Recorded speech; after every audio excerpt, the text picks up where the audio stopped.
terminated it. And he also terminated the Keystone pipeline. But he let Russia build Nord Stream 2, which is the biggest pipeline in the world. He let them build Nord Stream 2. Think of that. And I terminated that. I said, no, you're not building it, Russia. You're not building it. You're not building in Russia. He would have said, don't do that. I said, I got to do it, Vladimir. It was going to supply all of Europe, Germany mostly, but all of Europe.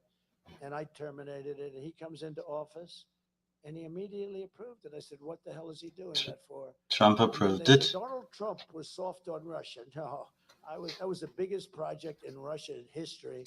And I terminated it. And they never got it finished. And then they never got it finished. This guy comes in and he lets it go. I tell you, he's the exact opposite. Think of it, the exact opposite. His foreign policy is the absolute worst. Every single foreign policy move he's made, look at Israel. Don't do anything. Don't do anything. And at least now they're in a position where there's some defense, where they can defend themselves from what might happen. You know, we're very close. I'll tell you what, we're very close to going into a thing called World War III. Very close to going into a thing called World War III. Mentality to even think about keeping us out. They have no idea. Again, should have never happened. Russia going into Ukraine. Afghanistan would have never happened. Never. Getting out was right. I was going to get out, but they didn't keep Bagram, which is the big air base. They gave up Bagram. It was 1 hour away from where China makes its missiles. That's why I would have kept it, not for Afghanistan. 1 hour away, think of it. And he left Bagram, and you know who occupies it now? China occupies it. China. He gave this occupies Bagram now. And this is from many years ago. It was built. Got the biggest runways in the world. Can handle anything. The biggest runways, most powerful, deep, thick concrete runways. To build them today would cost billions, tens of billions of dollars. He gave it up like you give up nothing. I'd never seen. Always never seen. Bagram, and now China occupies Bagram, 1 hour away from where they make their nuclear weapons. It's so sad. What's happened in this 4 years is so sad. And she's now running for president. She shouldn't even be allowed to run for president. She shouldn't be allowed. I'll cut your energy prices in half within 12 months. He is slow tonight. It's going to cut your energy. Jobs back, millions and millions of it's going to bring millions of jobs. I don't know how that's mathematically possible, you see. Cost, the lowest regulatory burdens, and free access to the best and biggest market on the planet. Free access to the biggest market. Only for those who make their product right here in the USA and hire American workers. And what will happen when very soon everything's made by robots? You know, when I got to there have to be robots in the United States. In this hotel phase of my life, I did great. I loved those hotels, and I'd come to North Carolina because you had the greatest craftsmen, the greatest, right? And they're mostly. So they're mostly gone. Where are they? Oh, they're in China. Not them. They didn't even take them. They were getting jobs where they don't want to do that. They were the most incredible. I said, could you do something with the arm of that chair? Yes, sir. Ding, ding, ding. They were like artists. I said, boy, that's beautiful. Can you do that? Yeah, we can do that. But we can do something better. Watch. I said, man. And I'm telling you, you had the greatest craftsmen in the world for furniture. And that business. Greatest crafts and furniture in North Carolina. They're going to all come back. You watch. They're going to all, because we are now going to protect them. We're going to protect them with, as I said, the most beautiful word in the dictionary, tariffs. And if these companies don't make their products here, then they will pay a very stiff tariff when they send their products or bring their products into the United States for the privilege of competing with our companies and our workers. Our companies are going to be protected. I will never apologize for defending America. I will protect our workers. I will protect our jobs. I will protect our borders. I will protect our family. You protect their families. I will protect our women. I'm going to protect our women. He's going to protect the women now. I got into so much trouble. You saw that. I said, we will protect, because I keep hearing, I think the women love me. I do, because they know, you know what? If they don't have me, they got millions of people pouring through and coming up to the suburbs. They say the suburban women. Well, the suburbs are under attack right now. When you're home in your house alone and you have this monster that got out of prison, he's got, 6 charges of murdering 6 different people.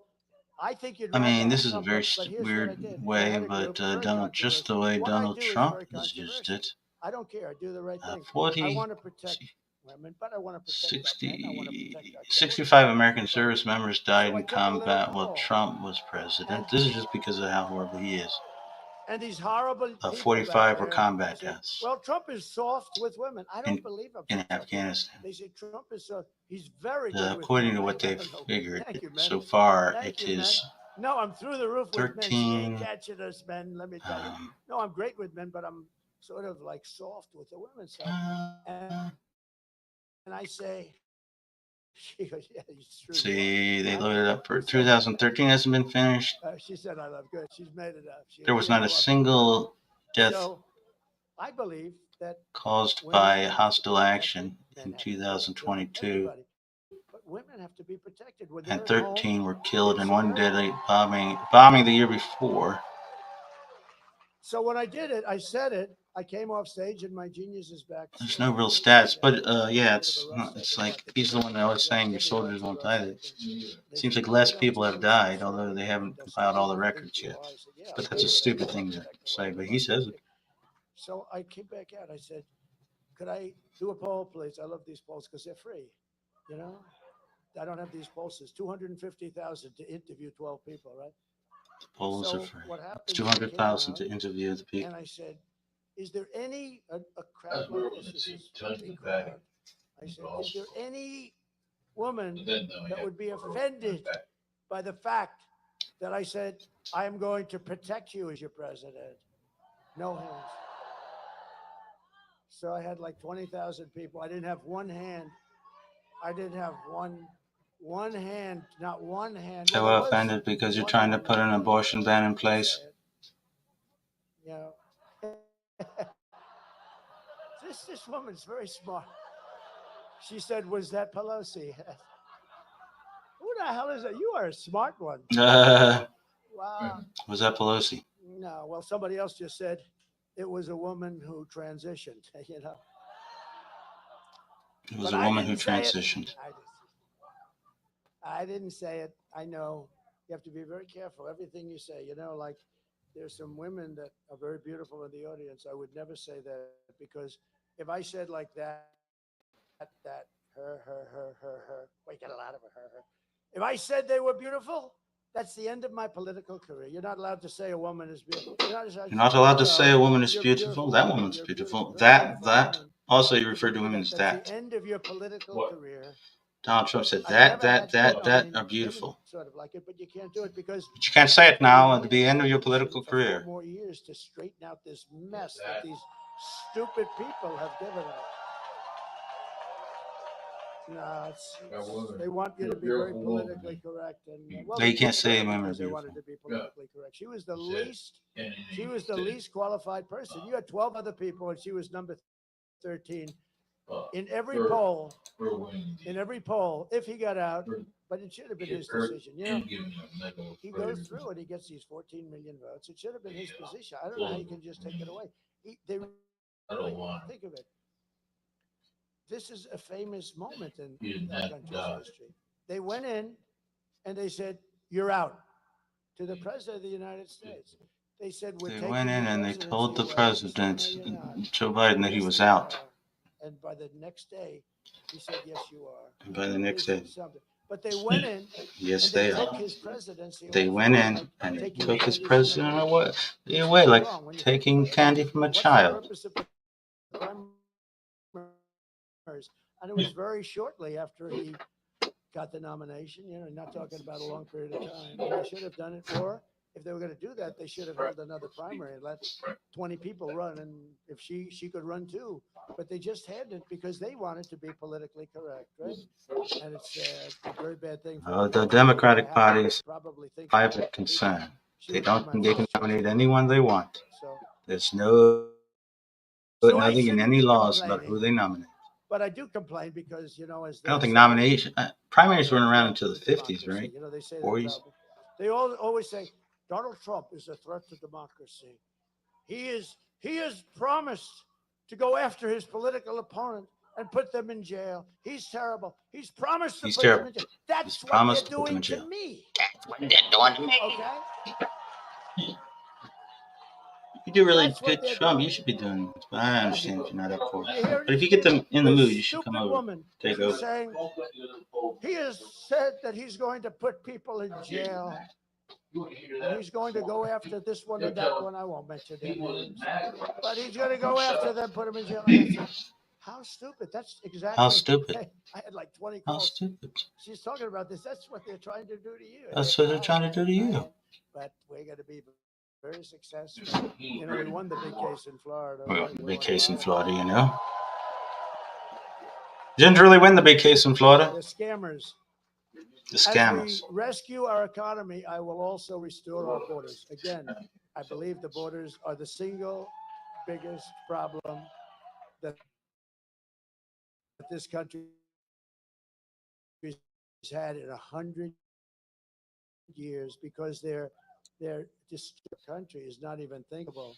Over the past 4 years, Kamala has orchestrated the most egregious betrayal that any he called her Kamala, though. That's some progress. He used the word Kamala. Kamala. Now he's saying her name right. Murderers, killers, gangsters. Never gets to remember. The worst people, criminals of all kinds. Venezuelan crime is down 72%. Our crime is through the roof. Tell David Muir he's a real stiff. What a dope. Tell David Muir. Tell David Muir he's a stiff on a dope. Well, America was wrong when he said crime is down. I said crime is up. It's through the roof. I turned out to be right. David Muir is a stiff one. Tell David Muir our crime is Tell David Muir. through the roof, and the migrants are causing a lot of it.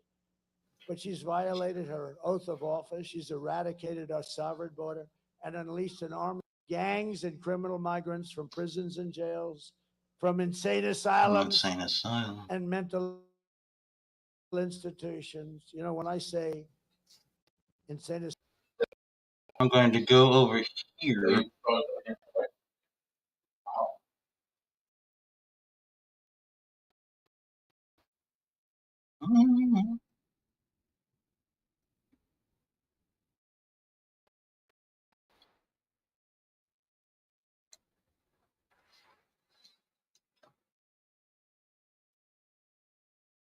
Everyone,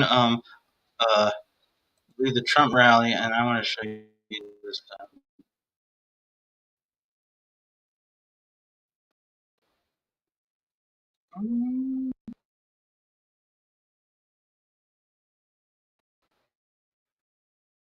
I didn't even know this until this weekend.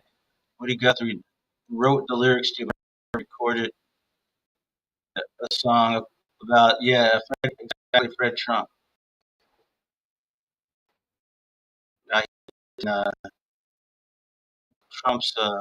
Fred Trump's development or project that kept black people out. I'm trying to get them into. All right. All right. Let's see. We got this.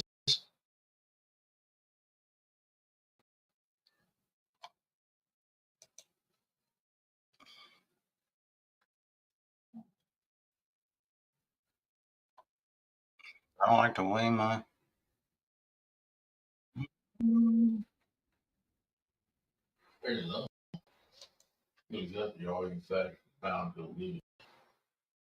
All right. All right. Let me get. All right. Let me get up here. Share the screen.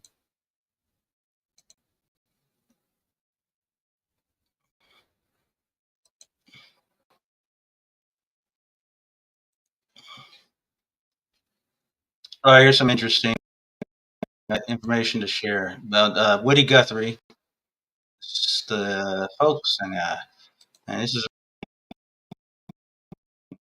Let's go. Watch this. I find him. You all. He was kind of a rascal, even because I really.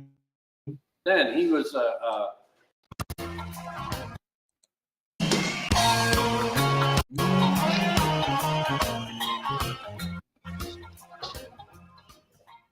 Woody Guthrie has written thousands of songs, but I found out that he wrote a song about Old Man Trump.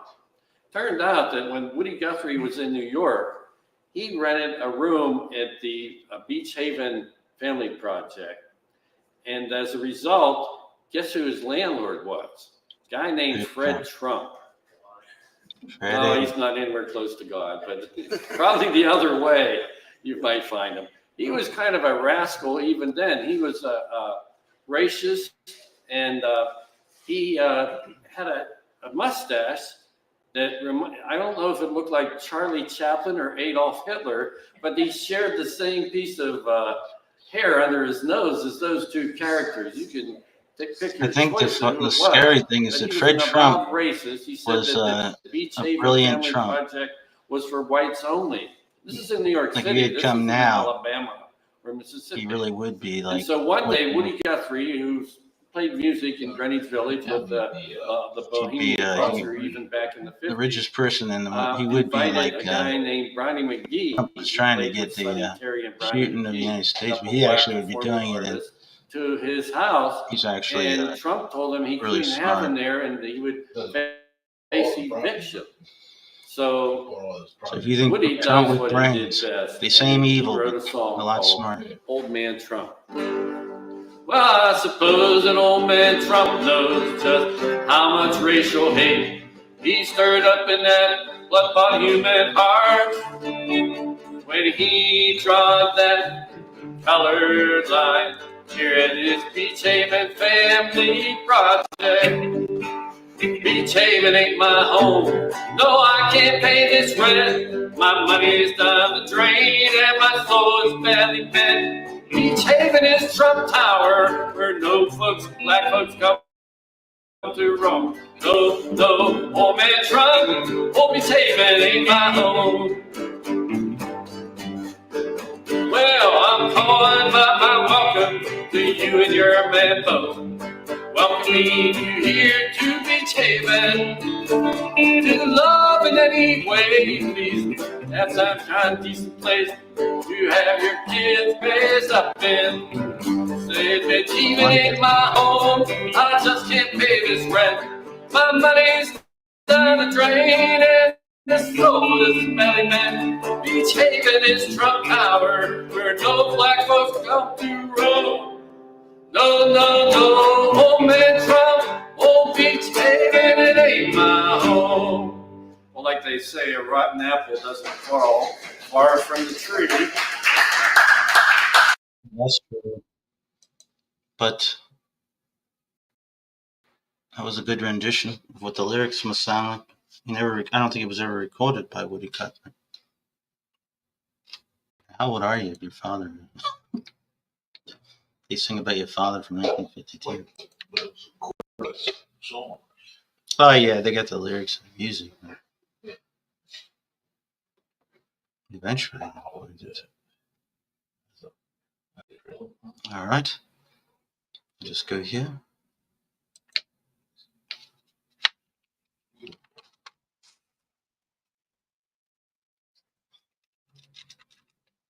Trailer.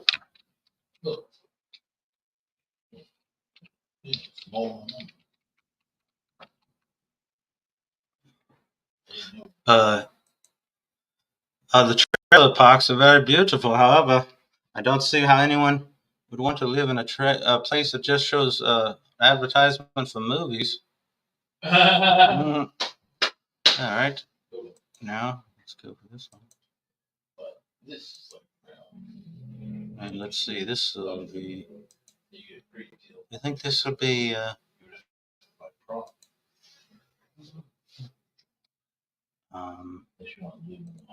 Let's make this smaller because we don't want to get copyright strike.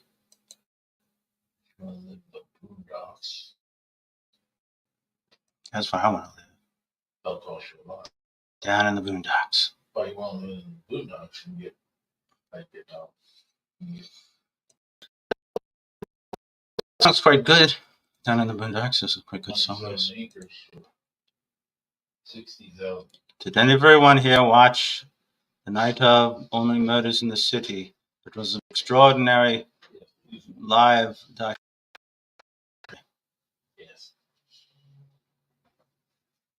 But here, hear this now. Yes. Everyone goes see We all want to help one another. Human beings are like that. But I don't want to be an emperor. That's not my business. I don't want to rule or conquer anyone. I should like to help everyone if possible. Jew, Gentile, black man, white.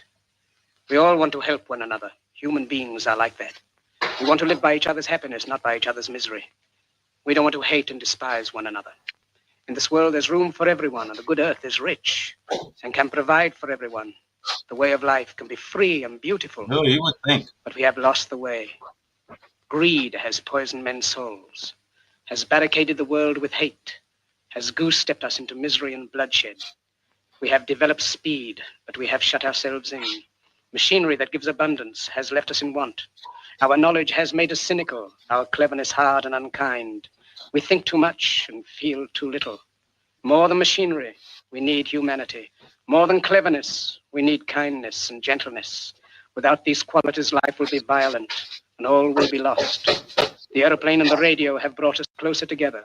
The very nature of these inventions cries out for the goodness in men, cries out for universal brotherhood, for the unity of us all. Even now, my voice is reaching millions throughout the world, millions of despairing men, women, and little children, victims of a system that makes men torture and imprison innocent people. To those who can hear me, I say, do not despair. The misery that is now upon us is but the passing of greed, the bitterness of men who fear the way of human progress. The hate of men will pass, and dictators die, and the power they took from the people will return to the people. And so long as men die, liberty will never perish. Soldiers, don't give yourselves to brutes, men who despise you, enslave you, who regiment your lives, tell you what to do, what to think, and what to feel, who drill you, diet you, treat you like cattle, use you as cannon fodder. Don't give yourselves to these unnatural men with machine minds and machine hearts. You are not machines. You are not cattle. You are men. You have the love of humanity in your hearts. You don't hate. Only the unloved hate. The unloved and the unnatural. Soldiers, don't fight for slavery. Fight for liberty. In the 17th chapter of St. Luke, it is written, the kingdom of God is within man, not one man nor a group of men, but in all men, in you. You, the people, have the power to create machines, the power to create happiness. You, the people, have the power to make this life free and beautiful, to make this life a wonderful adventure. Then in the name of democracy, let us use that power. Let us all unite. Let us fight for a new world, a decent world, that will give men a chance to work, that will give youth a future and old age a security. By the promise of these things, brutes have risen to power, but they lie. They do not fulfill that promise. They never will. Dictators free themselves, but they enslave the people. Now let us fight to fulfill that promise. Let us fight to free the world, to do away with national barriers, to do away with greed, with hate and intolerance. Let us fight for a world of reason, a world where science and progress will lead to all men's happiness. Soldiers, in the name of democracy, let us all unite!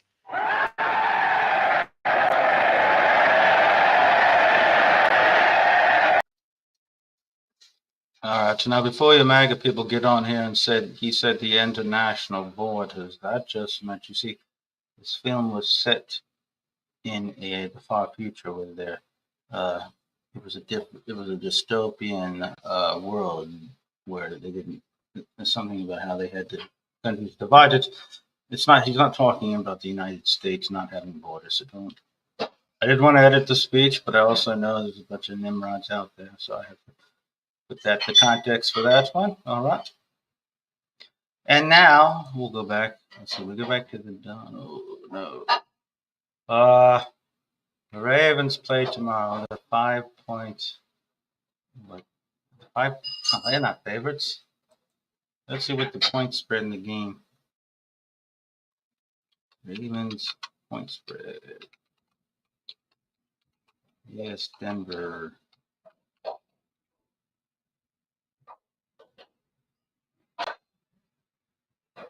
All right. Lines for the game.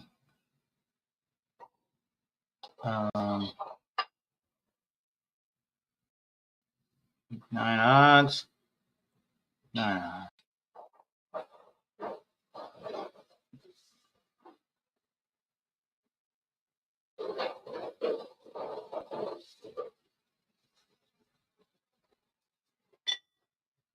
The Ravens are 9. Oh, the Ravens do play here.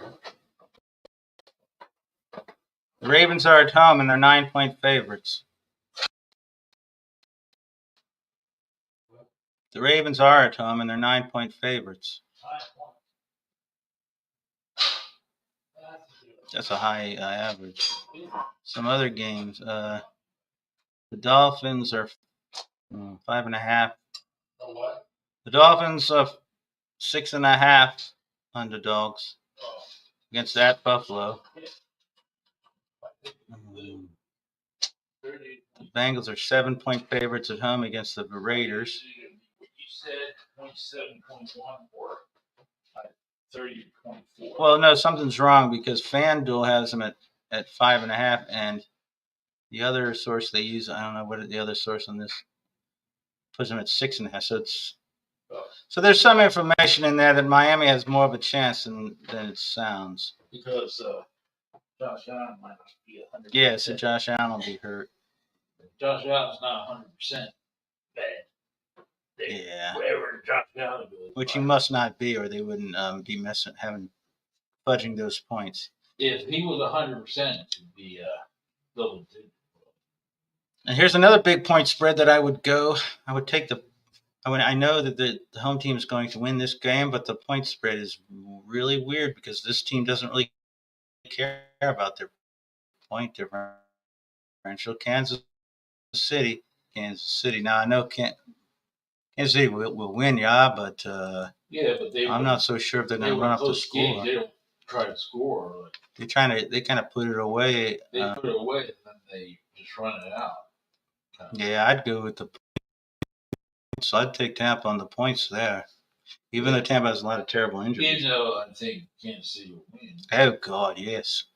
But it's not that points. That's too many points. Yeah, Kansas City doesn't play that way. They're not like they're not a team that runs it out. Yeah, they kind of. No, they kind of put it away, but it's like a circle of, what do you call it? Circle of wagons? Yeah. And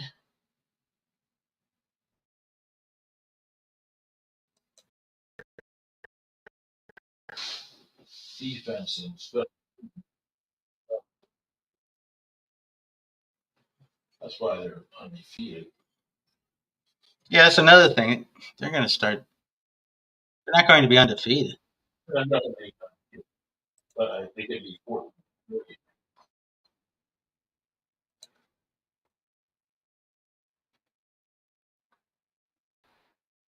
Delphine. I think they'd be 4.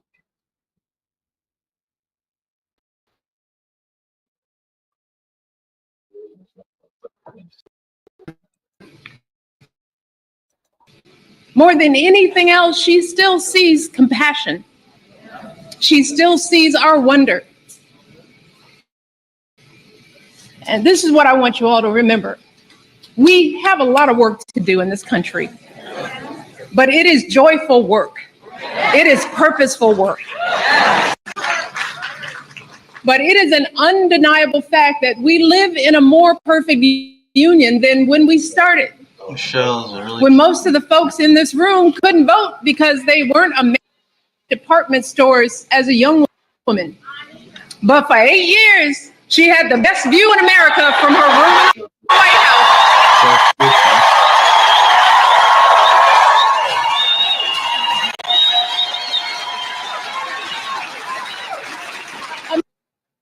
It's an undeniable fact that my mother's journey, that Delphine's journey, that all of our journeys were possible only because of people who fought for it and bled for it and protested for it and, yes, voted for it. That's how it works in this country. We've got to vote. We've got to vote.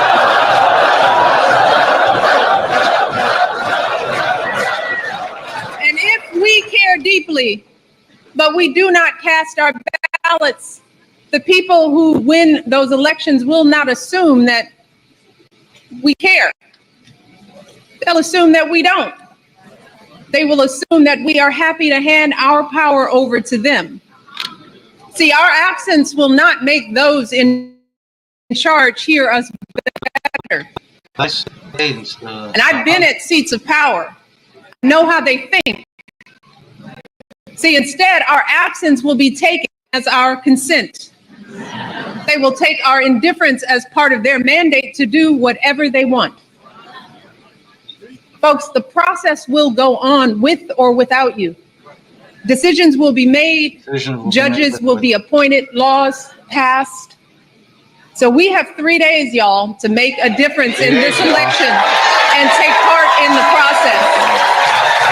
And here in Pennsylvania, a very special state y'all are in, you can do that by voting on election day, 7 a.m. to 8 p.m., y'all. And if you have a mail-in ballot here in Montgomery County, you can drop it off at a ballot drop box until 8 p.m. on election night. You can find the nearest location at iwillvote.com. If you don't know that, write it down. So make your plan. And after you've made your plan, after you've voted, I want to ask you to ask yourself if you can do something to help other people, to get out the vote for other people, because what you do over these next 3 days will absolutely make the difference, y'all. Let me give you just a sense. 4 years ago, the presidential race in Pennsylvania was decided by about 80,000 votes. Now, that may sound like a lot, but this is a big state. And when you break those numbers down, that's less than 9 votes per precinct. Yeah. Just 9 votes per precinct determine who won Pennsylvania's electoral vote. The same year in Iowa, there was an entire congressional district decided by 6 votes. 6 votes, y'all. That's your group chat. That's your fantasy football league, or at least half of it. So just think about it. Maybe you and your friends can swing the whole presidential election. That is possible. That is the power. That is the real power that you have, especially in the state. So here's my advice. If you're feeling anxious, if you're wringing your hands about what's going to happen on Tuesday, I want you to recognize that you have the power to make all the difference for Kamala Harris and Tim Walz. So here's the questions. Are you going to sit around and complain? Or are you going to do something for Kamala Harris? Look, if your brother or your boyfriend are hemming and hawing about voting, are you willing to have an uncomfortable conversation with them to lift up Kamala Harris? Can you do that? If you have an extra afternoon tomorrow or can take the day off on Tuesday, are you willing to knock on some doors to lift up Kamala Harris? If you have a car, are you willing to drive folks to the poll to vote for Kamala Harris, y'all? This is what it's going to take, Pennsylvania. All of us doing our part. All of us putting on our polka-dotted headbands and getting our hands dirty. See, that's how we move past the shadows and into the light. That's how we usher in a new generation of leadership. That is how we manifest our love for each other, for our children, and for this country. And yes, that is how we elect the next president and vice president of the United States. Kamala Harris and Tim Walz. God bless you. Fantastic. I am so grateful to be here. I'm so excited to be here with you tonight. Who's ready to vote on Tuesday?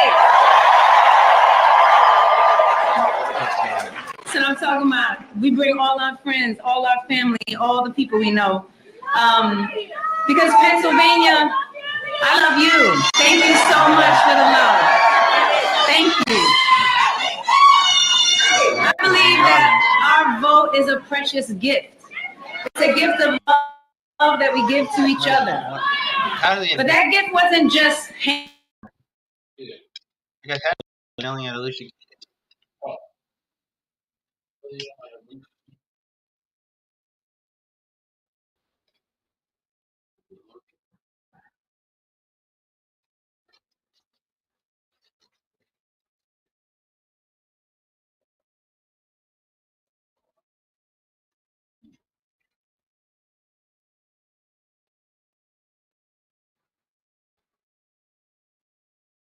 All right, hold on.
What's happening? She doesn't want to be here anymore. Zach, do you actually want to start? Because crazy stream last night on TYT. We're going to be reacting to a couple clips that are absolutely insane. But a lot of people have been sharing those. They've kind of gone viral on Twitter overnight or X, whatever. Like I said, tons of people talking about them. Obviously, this has gotten to Anna. She's obviously Guys, even people like David Dole, who don't usually dabble in drama like we do, right? Everyone is calling out Anna Kasparian. At this point, it's no longer just the Vanguard. It's become a lot less lonely on the TYT train. But either way, do you want to take a look, Zach, at this clip of her actually starting today's show and just see how displeased she clearly is, how obvious she's making it that her exit is imminent? Welcome to TYT. I'm your host, Anna Kasparian. Let's get to our first story. Yeah, so that was her intro to the show. Yeah, pretty crazy. And you guys might be like, wait, what's going on? Why is Anna Kasparian so angry? Why are fascist toward anyone we dislike? All right, then the word doesn't actually. So let's take a look really quickly from this clip the other day. We'll make ourselves small so you guys can see this in big, bold framing. Let's take a look. Notion of a fascist.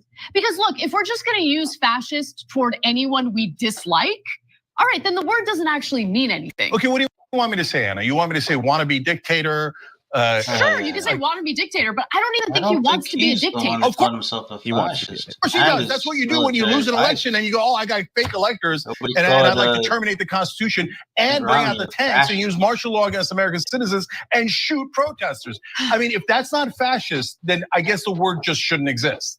But was he able to do those things? Trump's.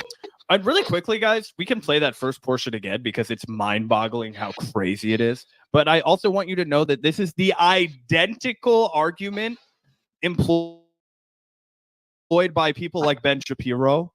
This is the identical argument employed by people like Patrick Bet-David, and it is to the right of the argument employed by people like Sagar and Jetty, who we've reacted to multiple times on this podcast, who says, okay, Trump obviously wants to do that. Sagar won't even lie to his audience like this, Gavin. Sagar won't even look at the people of Rising, or excuse me, Breaking Points, and be like, I am a conservative. I love Donald Trump. I want him to win. I think that he will be far better for the country, but obviously he does want these things. He tried to deny the results of the 2020 election. He said, find me the vote. He threatened his own vice president. He had his supporters, threatened to hang his vice president, and he riled them up. Rudy Giuliani. We know all of the stuff that happened. Even Sagar will be like, well, I just have enough confidence in the alphabet agencies and the powers that be to really wrangle him and make sure that's not. Anna is now making an argument that is to the right of that. This is a Fox News dogged, sycophantic argument that you only make if you're making it to an audience of people who just need to have talking points chewed up and fed back to them about why Trump is great. Oh, 100%. 100%. Do you want to take it from the top and let the whole clip play out? Absolutely. All right. Notion of a fascist. Like? All right, then the word doesn't actually mean anything. Okay, what do you want me to say, Anna? You want me to say wannabe dictator? Sure, you can say wannabe dictator, but I don't even think he wants to be a dictator. Of course he does. That's what you do when you lose an election and you go, oh, I got fake electors, and I'd like to terminate the Constitution and bring out the tanks and use martial law against American citizens and shoot protesters. I mean, if that's not fascist, then I guess the word just shouldn't exist. But was he able to do those things? Trump's his rhetoric is awful. Okay, if you don't want to be called fascist, stop saying fascist things. It's not that hard. Okay. Not that hard. Oh, here, let me have dinner with Nick Fuentes, who's a Nazi, Kanye, who's a Nazi. And let me say there's good people on the Nazi side. Oh, it could be pro-Confederate guys. Might be guys who are pro-slavery who are good guys. Let me do all of these things. Let me say that immigrants are poisoning the blood of our nation, a Nazi term that is only used in the past by Nazis, and then say, I'm going to ban Muslims, I'm going to do this and this and this to all the other ethnic groups, and then go, oh, I can't believe you called me a fascist. No, he is a fascist. I'm very happy to call him a fascist. All right. Based, Jank. Amen. Yeah. There. That was it. Jank's just mad. Yeah, crazy stuff, guys. I mean, absolutely crazy. Zach, how many days until the election? I mean, we're at 6 days. 6 days. And this is the message you're broadcasting to your audience, minimizing the threat that Donald Trump represents, trying to get into a semantic argument about, well, what actually is fascism? You know, I don't know. Is Donald Trump a fascist? He might say a lot of fascist things, but does he actually mean any of it? This is absolutely ridiculous. I mean, shout out to Jank, honestly. We've given Jank a lot of shit on this show, and he deserved every single bit of it, from the union busting, which is well documented and proven. Check out our videos with Hank Thompson if you need some receipts on well documented. Yep. And obviously the Rick Caruso endorsement, disgusting. He's followed Anna to the ends of the earth. He's followed her down this rabbit hole, but even he is not willing to pander to the right in such a dishonest way, in such a disgraceful way. And like I said, I mean, she's not even really able to play this role all that well. Like maybe she'll get better, maybe she'll warm up and kind of really evolve into this kind of a career. But right now, I mean, that wasn't very compelling. I didn't come away from that convinced at all. Did you? No, it's bad arguments. You and I were talking about this. Gavin and I, if you don't know us in real life, we like to go on long walks. That's one of the things Gavin and I do before a show, after a show. We like to talk about everything that's going on. It's a good way for us to, without the pressure of being live, get some fresh air. You talk about these kinds of things. Sorry, I'm anything. Gavin, you said something to me that I knew I had to circle back and give you flowers for on the podcast. Vanguard people. You were like, dude, I don't want to sound like we're stroking each other off, right? And he didn't even say it on air. I did. But I genuinely think Anna is super pissed off at us and Olayemi because we exposed what she was going to do.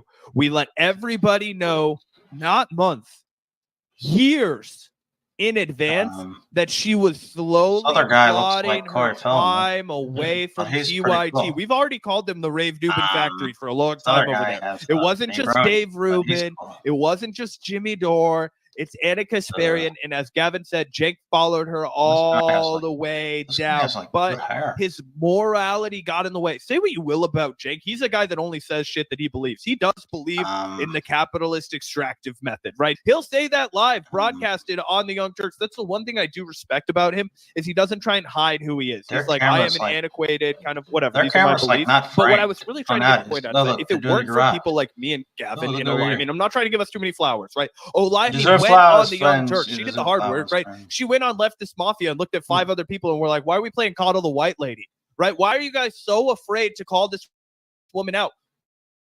Why are you all so willing to let her besmirch and diminish the progressive message in all of our names?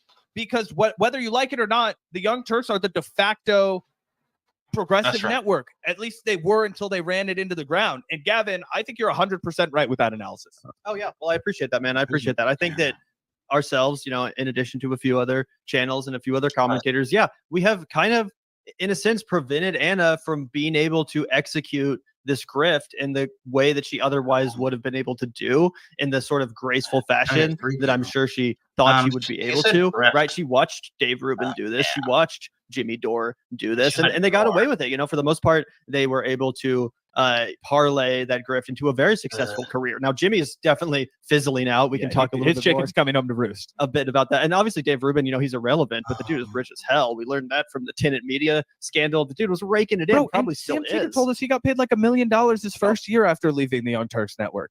Well, let's take a look at this, Zach, because I talked about how Anna's kind of, you know, she's definitely trying to execute this grift. That's undeniable. Pretty much everyone agrees. It's not just the Vanguard anymore, like I said. But I do think she's really failing to actually play this role, the role that she so clearly wants to play. And this clip, I think, is really going to hit home that message and prove what I'm saying. Because here, Jake confronts her in a pretty undeniable way that she can't really, you know, get out of. Trump can be both a racist and a fascist, just like Kamala can be Indian and black. Guys, fascist means something. What does it mean, Anna? Okay, in order for someone to carry out a fascist presidency, okay, the conditions in the country have to be very specific. Think about what led to the rise of Mussolini, okay? Following World War I, where you have a bunch of angry, aimless, poor people living in poverty, okay? You have the Great Depression. Like, I just need people to understand, like, you should be afraid of Trump, but I think the hyperbole is dangerous. It is encouraging people to carry out acts of violence. We need to be careful. That's all I'm saying. Bro, that is insane because, one, you have been for months and months and months and months complaining about how there are poor people everywhere, complaining about how we are living in a lawless state. Her entire political pivot, Gavin, is laying the groundwork for exactly what she said. In fact, it is so absurd to me because let's remember that she pivoted because there was too many homeless people, because there was crime everywhere. She went on the Daily Wire and said, oh yeah, I agree with you, Ben Shapiro. You can't leave your house in California without finding a homeless person face down in the gutter when you're trying to leave your gated community. Isn't life so hard? Oh, they got rid of cash bail and now everybody just robs. It's the purge in Southern California. We need a billionaire real estate tycoon like Rick Caruso to clean up the streets. Are you kidding me? These are all things that have come out of Anna's mouth, Gavin. And then we can play this clip and hear her try and quote fascism. And it's fucking crazy town. Yeah. I mean, it's ridiculous. Like, what do you think you're doing? This semantic argument over fascism. Well, technically, Donald Trump doesn't actually fit into the historical definition of fascism as exemplified by Mussolini and Adolf Hitler. Like, what are you, some freaking professor? What are you, some freaking like historian? What is going on? Obviously, you know what people mean when they call Trump a fascist. He is a fascist. Come on, bro. You don't think Donald Trump has Hitlerian tendencies? It's not just crazy libs saying that. It's literally John Kelly, Donald Trump's former chief of staff, who spilled the beans, talked about how Donald Trump can't shut up about Hitler. And I know that's like an MSNBC, lib talking point that they won't shut up about on cable news, but it's true. Like, it's literally true. A lot of these guys have closetedly always liked Hitler. And if you grew up in game rooms, like if you grew up playing like Call of Duty, Gavin, and I know you didn't, but if you were, you probably had a different experience than other platforms.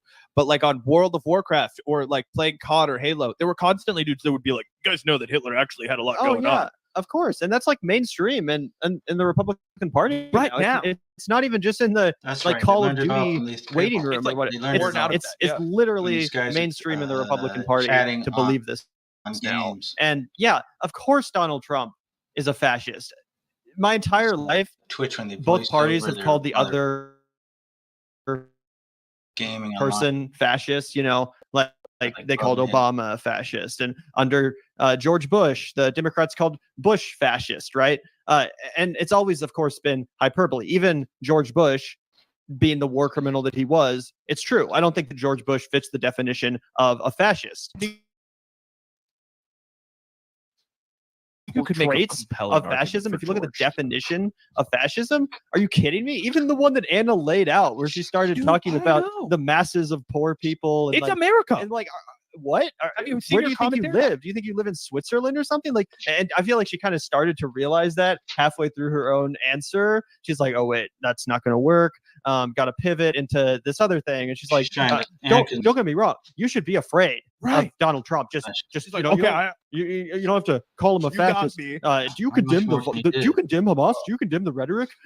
But I just think that if you look at like just the definition of fascist, Donald Trump, I mean, like I said, make America great better again. Embodies it. I mean, these are trademark tendencies of fascists. You glorify the past, you romanticize the golden era, you act like immigrants are the problem, you dog whistle, anti-Semitic conspiracy theories. That's Donald Trump. That's the MAGA movement. And again, you can push back on the left without pandering to the right wing in the laziest way. That's what Aint Kasparian is doing. It's like, come on, bro.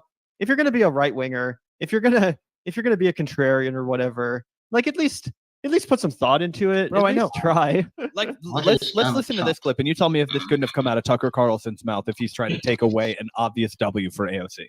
AOC, of course, was also very offended. She's Puerto Rican herself.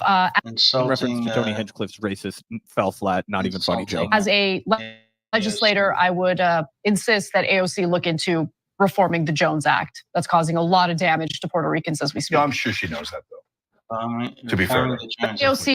What is the matter with Anna? Like, you think that AOC doesn't know about the Jones Act, Gavin? I showed you this earlier. I don't know if you've seen it or not. Jones Act? But you were like, yeah.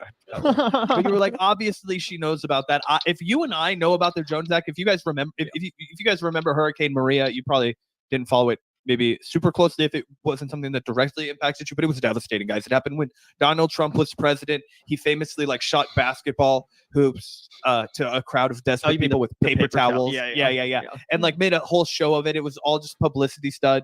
He'd previously called it a shithole country. He talked about how they didn't have electricity. It was devastating. Island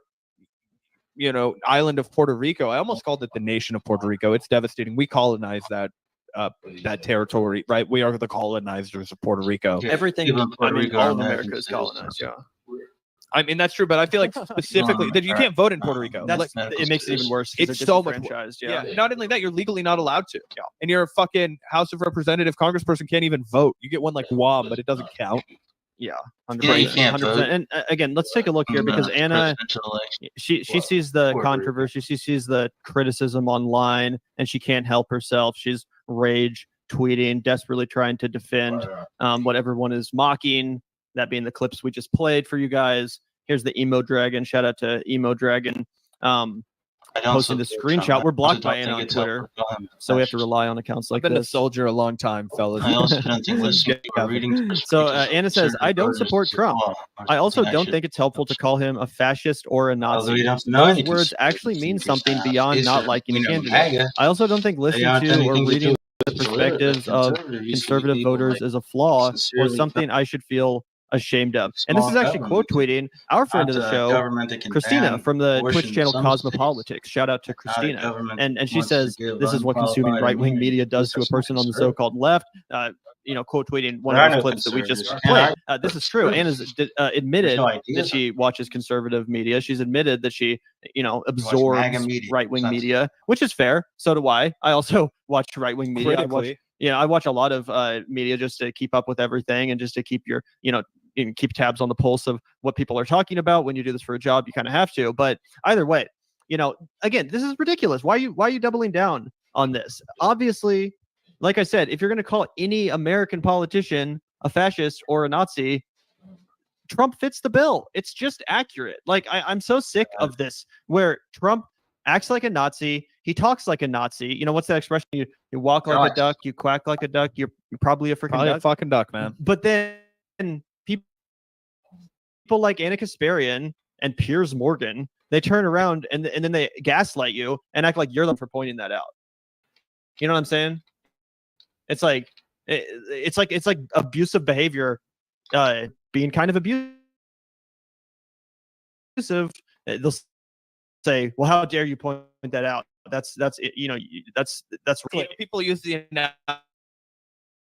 analogy often where it's like if you try and bring up something that your mother has done to upset you or invalidate your feelings, and also I'm just the worst mother in the world.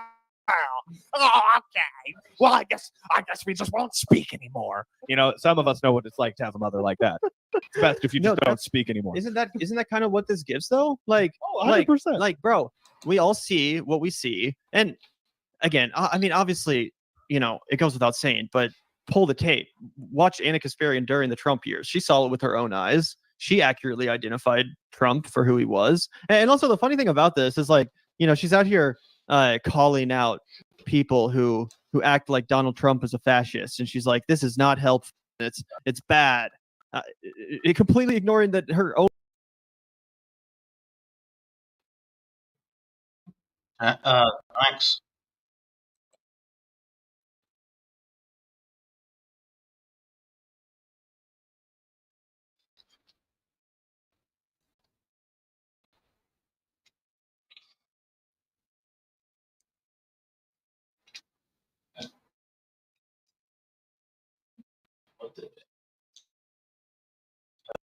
Wait.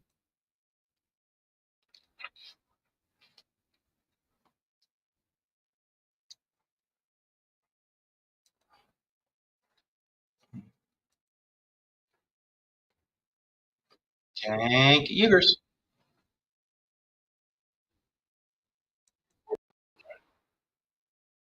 Go to this. See if this is on there. What? This when I'm done.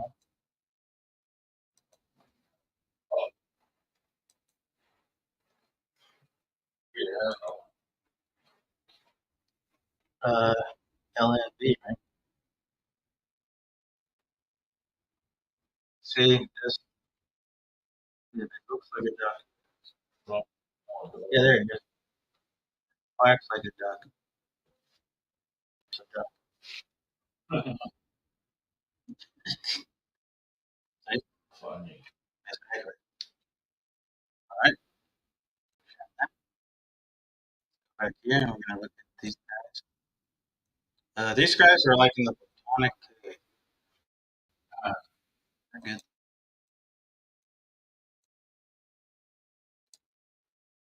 They're good.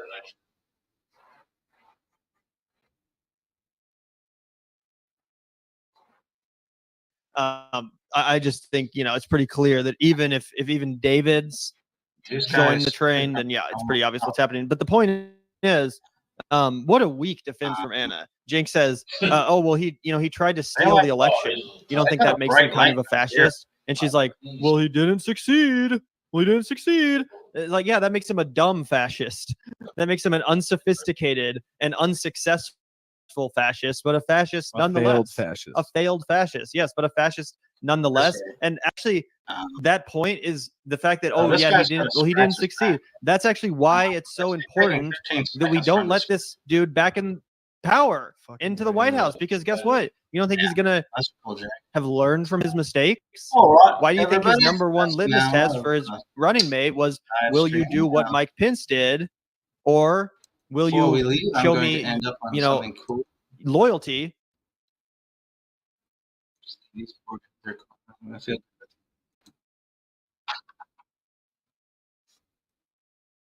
JD Vance. Speak as an ass.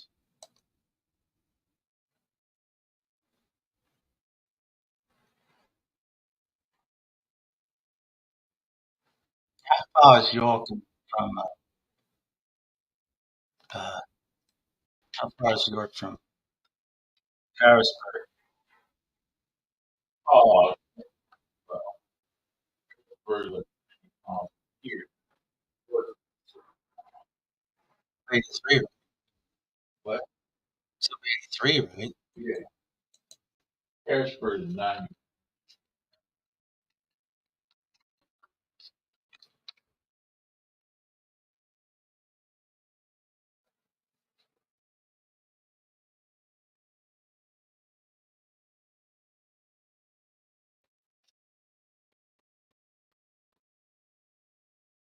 Right. Right, they're going to show something.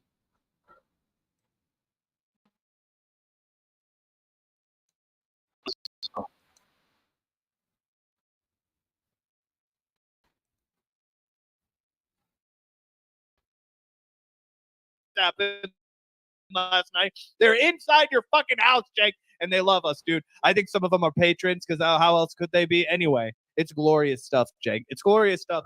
And they told us that this was going to happen. One of those rats that's in your nest, Jake.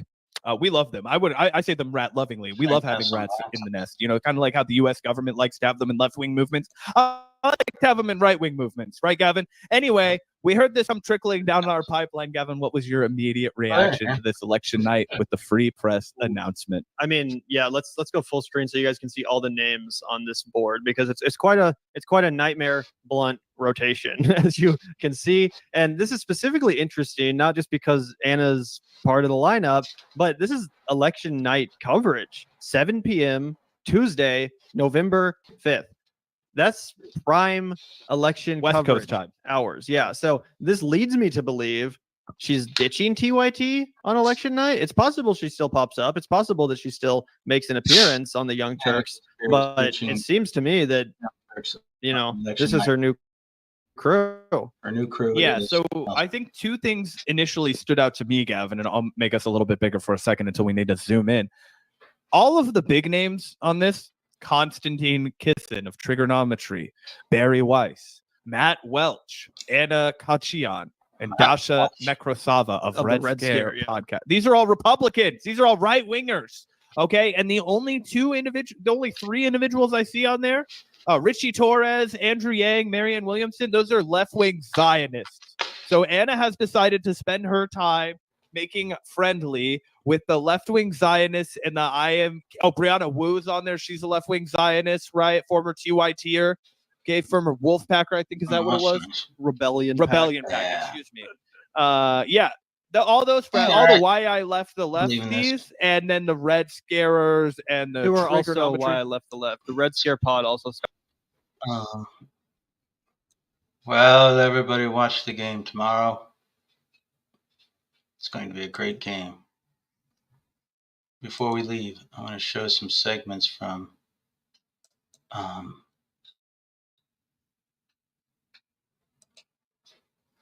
we'll go out on a few minutes of Michelle from Norristown. Norristown? You know where Norristown is? You ever heard of it?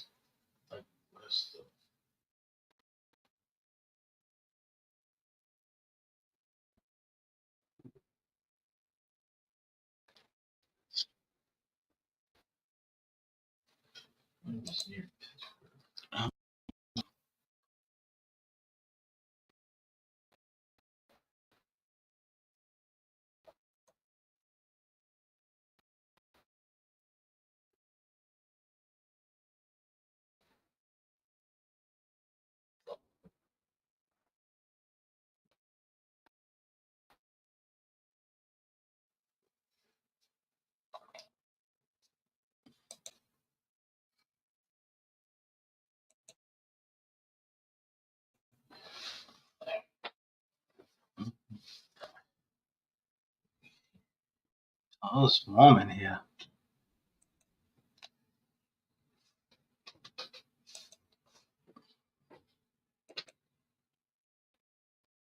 Is it not? It is. It is very warm.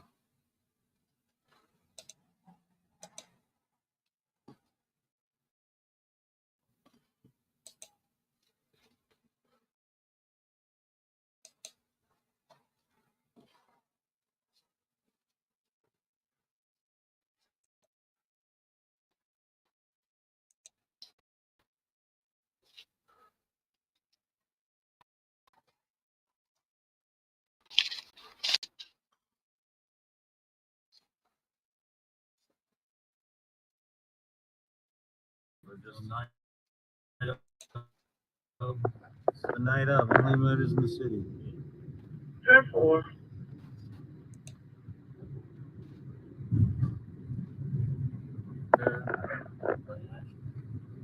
Prepared for any action or inaction. And what was the code for Washington?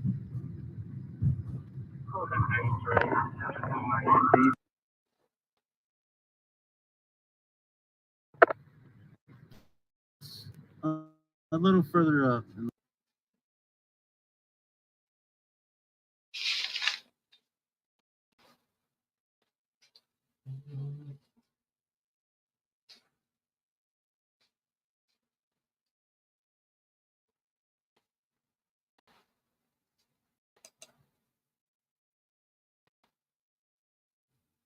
Looks like 10-4.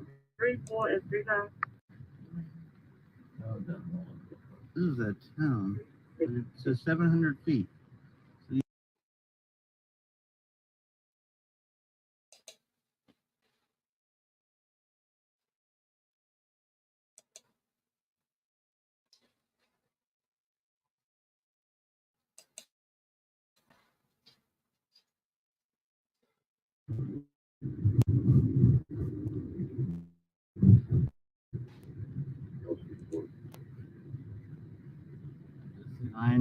You may call me. 34, go ahead. I keep going. It's not close. I have to be the left. 700 feet. It's gotta be.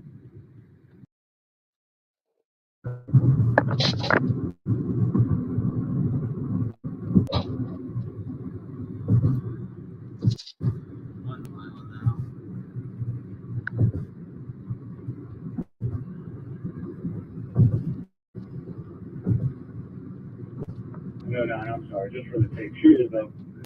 Some of the other. Something that block Monroe won't let me. It says 500 feet.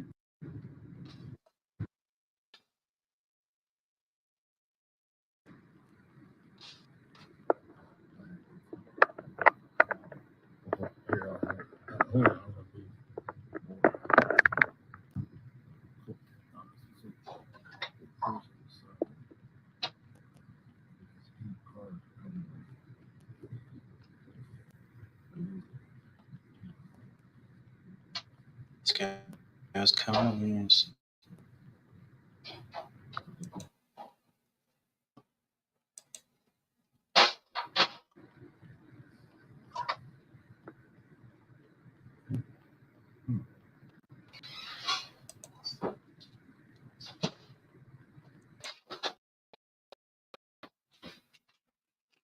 Yeah, take it right.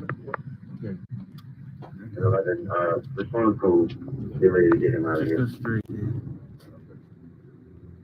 0.5 miles to the left on West Spring. Stay here to BCIC. There you go. See the penalty.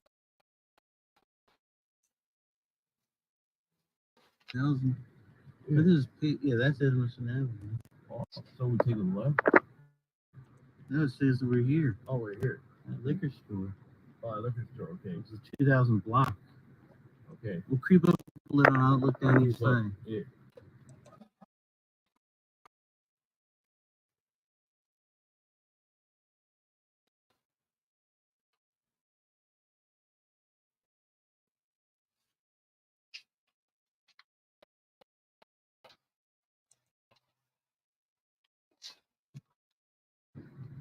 we'll just take our time. Get this done.